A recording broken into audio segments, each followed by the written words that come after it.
Innovation is the driver of the world's economy. We call it the global innovation economy. And so the world has to get better, the United States has to get better at innovation.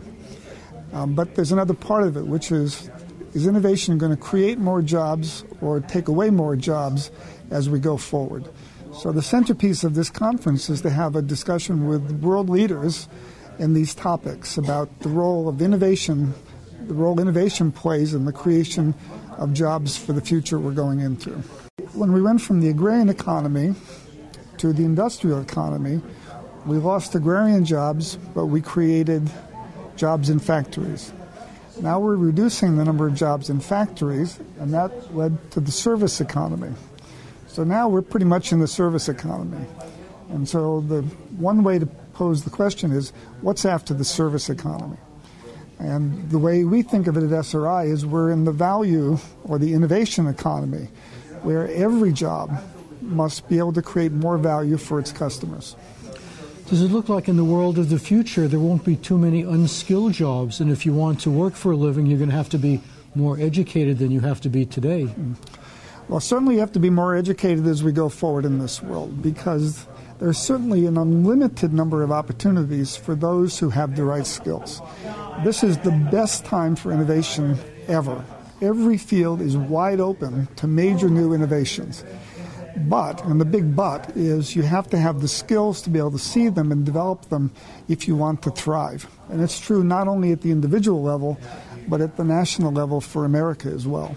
Now, what is the goal of all this innovation? Is it just to make life easy? Well, the goal of innovation is several things, one of which is innovation leads to growth, prosperity, environmental sustainability, social responsibility, and security. It's the basis, basically, for everything at a high level that's important to us in our nation.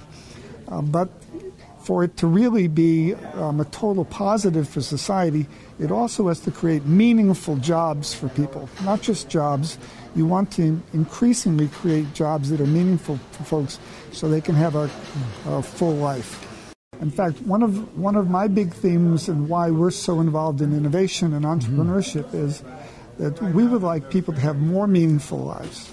And what kind of things can we do that will make people healthier, longer, and have the kind of mental capacity and the intellectual skills to be successful over their own career for as long as they want to work. Well, what is it that makes a life meaningful? Why is one person's life more meaningful than another's? Well, again, that's a very individual thing. But here in Silicon Valley, the opportunity to make a positive contribution is one of the big motivators. People come to Silicon Valley, they don't understand that people like yourself or myself and the kind of people who are at this conference, we all have this drive to want to make a positive contribution to society. And that actually drives us more than the money or all the other things that come with it. We really want to make a contribution. We form several companies a year here. We take innovation very seriously. We formed Siri on the iPhone. Steve Jobs personally bought that from us. And we spin out several companies a year that are of that magnitude of significance. And those kind of companies are facilitating collaboration. And when we think about it, we always think about how do we facilitate, positive, collaborative communication with groups. So here at SRI, we actually teach innovation and value creation to all of our employees.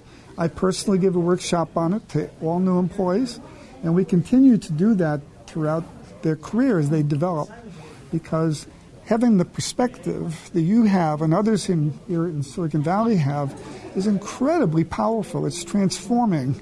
So you look at things in terms of eyes that say opportunity as opposed to scarcity.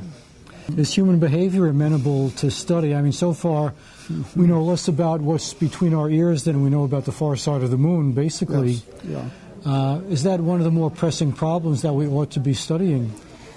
Well, there are lots of reasons we want to understand how humans work, whether it's in terms of how children can learn better, which is obviously a gigantic issue in America today. And diseases like Alzheimer's, there are lots of medical conditions that would really benefit if we understood better how the human body, in particular the mind, works. So yes, that's a really important area, and it's one that's made enormous progress over the last 10 years, and I think will make enormous progress over the next 10 years. Do you think a society needs a clearly developed set of values in order to thrive? Well, values come into this, human values, you mean, not just value creation in terms of the innovation sense. Values in terms of differentiating between right and wrong, let's say. Or just certain kinds of human values, like respect for education and the desire for education. Family is very important. Hard work and determination, and helping children realize that if they work in certain productive ways, they can be successful, giving them those kinds of experiences, which is a kind of value. So all those kind of things matter more today than they ever have, because we're in such a competitive world that every piece of that you can put together really does help. We do not lack for opportunities. Every major field is wide open. So Siri on the iPhone, which we did, we're now applying that to banking and other areas. It'll be part of every intelligent device.